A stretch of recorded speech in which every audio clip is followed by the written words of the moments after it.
자, 시장이 10월 29일 10시를 지나가고 있습니다. 우리나라 시장 해도 진짜 대단하죠.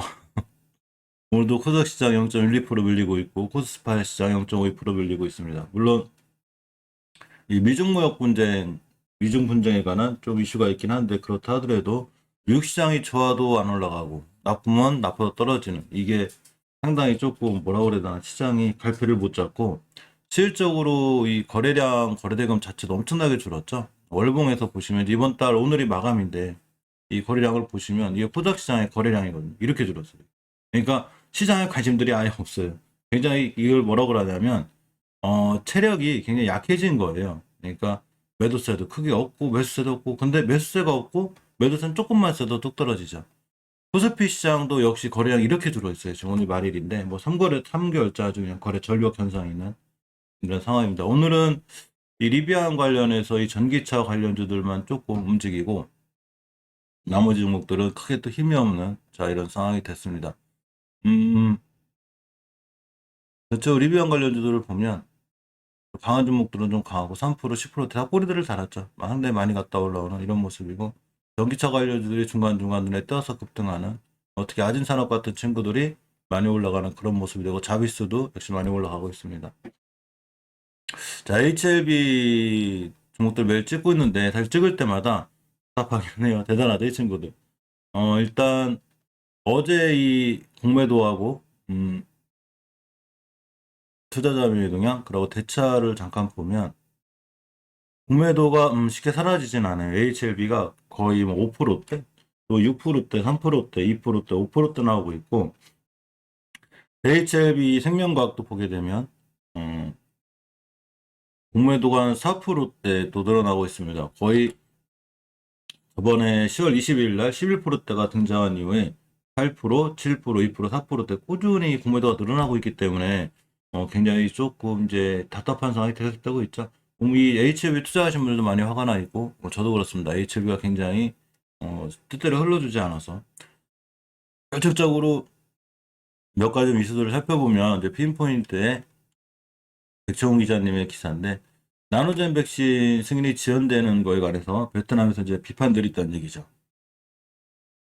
베트남 이 사이공 타임즈에 따르면 코로나19 백신의 부족이 전 세계에서 부분적으로 볼 수 있는데 베트남은 백신을 자급자족 할 수 있는 기회가 있었지만 보건당국이 놓쳤다고 보도했습니다. 나노젠의 나노코박스가 안전성과 면역 원성에 대한 요구사항을 충족한다는 평가와 함께 윤리위원회에서 승인받고 서류가 자문위원회로 이관된 지 5주가 지났는데도 불구하고 지금 승인이 나지 않고 있다는 얘기죠. 자, 마찬가지로 이 핀포인트 백정훈 기자님의 추가 이 기사를 조금 더 살펴보면 이 결국 베트남 백신의 부족이 보건당국의 지연 때문이라는 비판이 나오죠. 이 비판이 계속되면 이 승인을 내줄 것도 같은데 아직까지 승인에 대한 얘기가 전혀 없죠. 아까 말씀드린 대로 이렇게 이 보건당국으로부터 긴급사용 승인을 받기 위해 의약품의 의약성분에 대한 증명서를 제출했지만 여전히 침묵하고 있다는 이런 내용의 골자가 됩니다. 실제 지난달 15일 보건부가 나노코박스 관련 긴급사용 승인 서류가 15일 정오에 접수됐고 우리도 이거에 대한 기대감도 많이 있었는데 전혀 승인 소식이 없고 자 저번 달 한 달도 꽤 주가가 밀려 있는데 지금 이번 달도 계속 밀려 있죠. 기술적으로 꽤 중요한 자리들을 보고 있는데 일단 HLB 같은 경우에 월봉에서 5개월 선도 이탈하고 이번 달 말상 20개월 선도 이탈하게 되면 추세는 장기적으로는 깨져 있는 상태가 되고 돌려놓지 못하면 굉장히 위험한 상태가 돼서 조금 경계하셔야 되고 주봉에서 보셔도 이번 주에 제가 20주선 밀고 나올 때 굉장히 위험하다고 그랬죠. 왜냐하면 중기적으로 보통 주식들이 추세를 유지하기 위해서 이 노랗게 거는 게 20주선이에요. 20주선을 이탈하지 않아야지 타고 올라가는데 이걸 이탈했다는 얘기는 우리가 모르는 이 안 좋은 소식보다는 나노젠 나노코박스 관련해서 기사들이 자꾸 늦어지는 이런 상황이 되는 거죠. 이런 이슈들이 그러니까 주식이 밀리고 있죠. 일봉에서도 241선까지 깨고 하루 뭐 이렇게 기술적으로 반등하는 날을 제외하고는 거의 우하향하고 보이죠. 상당히 이 사실은 21선하고 이격이 있기 때문에 이 이격이 모여서 옆으로 가는 과정이 필요한데 계속 떨어지다 보니까 이격이 모일 수 있는 과정이 거의 없죠. 특히 주봉에서 20주선 이탈하는 게 좀 뼈아픈데 이게 어느 정도 빨리 회복기에 주어야 되지 않나 이렇게 생각해 봅니다. HLB 생명과학의 차트를 좀 봐도 답답하죠. 이전에 이 깨지 않아야 될 아주 중요한 자리가 있는데 이 자리를 또 이탈했죠. 이렇게 보시게 되면 제가 항상 말씀드리는데 주식은 깨지 않아야 될 자리를 깨지 않아야 돌아나가는데 여기 19년도 11월 달에 중요하게 지켜져야 될 자리를 깼습니다. 그러면서 다시 한번 20주선까지 밀릴 수 있다고 그랬죠. 20주선까지 밀릴 수 있는 위험성이 있고 월봉에서는 5개월선까지 밀리거나 저번 달 저점인 14,300원대까지도 열려있는 이런 상황이라 이 자리를 얼마나 잘 지키고 돌아나가냐에 따라 추세가 전환이 될 수 있는 상황이 됩니다.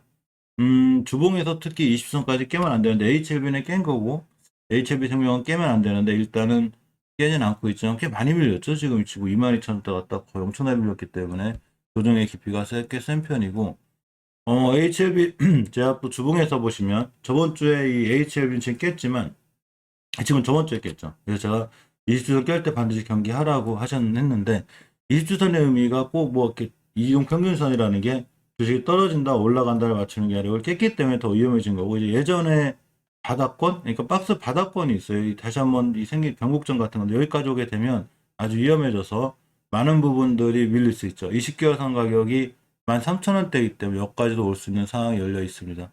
넥스사이언스도 월봉에서 보면 10개선까지 밀려 있죠. 많이 밀려 있고 주봉에서 역시 저번 주에 제가 깨지 않아야 될 20선 깨서 위험하다고 했죠. 이걸 깼음으로 인해서 더 밀린 건데, 그러니까 주식이 깨지 않아야 자꾸 깨게 되면 아무리 좋은 호재와 뉴스, 이슈가 있다 하더라도 주가는 밀리게 돼 있기 때문에 이것과 관련해서는 조심하실 필요가 있습니다. 자, HLB의 인수가 될 확률이 높아진 G3BNT만 요새 승승장구죠. 깨지 않아야 될 자리를 안 깼고, 역시 주식은 안 깨야 될 자리 절대 안 깨는 습성이 있는데 잘 깨지 않고 잘 버텨주고 있고 올라갔습니다. 20개월 선 자리까지는 올라갈 것 같고 일단 주봉에서 가장 중요한 변곡점을 돌파했기 때문에 오늘이 금요일이죠. 이 자리만 깨지 않으면 추가로 상승할 여력이 있고 일봉에서는 이제 241선 밑에 있는데 241선 위에서만 돌아나가 주면 다시 한번 올라갈 수 있지 않을까 자 이렇게 생각해 봅니다.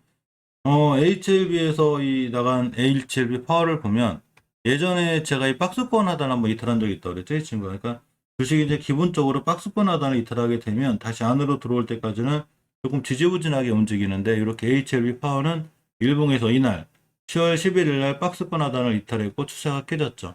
월봉에서 보면 자 이렇게 5개월 선을 기준으로 떨어지고 있는데 이 자리를 깨면 안 돼. 이 자리를 깨면 크게 위험해지고 이 가격대는 10개월 선 가격대가 되는데 1,700원대가 되죠. 지금 아슬아슬하죠. 이 자리를 깨게 되고 다음 달에 밑에서 출발하게 되면 저번에 말씀드렸듯이 20개월 선까지 밀릴 수 있는 확률이 있어요. 20개월 선 가격이 1,500원대이기 때문에 우리가 다시 매수하거나 이 친구를 추가로 매수할 땐 1,500원대를 지키고 돌아 나갈 때 자 매수하는 게 맞습니다. 스푸트니크 V 관련주들도 전체적으로 밀리고 있고 지금 코스닥 0.50%, 0.18%, 코스피가 0.5%더 밀리고 있죠. 시장이 좀 상당히 안 좋고 원래 전통적으로 금요일장이 안 좋은데 요즘 들어서 우리나라 시장들이 좀 더한 분위기고 코스피 외국인이 계속 팔고 있죠. 지금 외국인 기관 양매도가 계속 나오고 있기 때문에 사실 외국인이 팔 때 기관이라도 좀 받쳐주면 좀 덜한데 이게 코스닥도 외국인이 파는데 기관도 같이 매도하고 외국인들의 매수, 개인들의 매수세도 예전 같지 않아요. 원체 시장이 많이 실망하다 보니까 개인들도 주식을 떠나려는 이런 경향들이 강해서 전체적으로 시장이 크게 힘이 없고 아까 말씀드린 대로 이 월봉 거래량인데 거의 뭐 토토화돼 있죠. 이렇게 지금 예전에 막 이렇게 핫했을 때 막 엄청나게 시장 좋을 때에 비해서 거의 뭐 거래량이 반토막 나 있기 때문에 누가 봐도 재미가 없고 이런 시장이 되어 버렸습니다.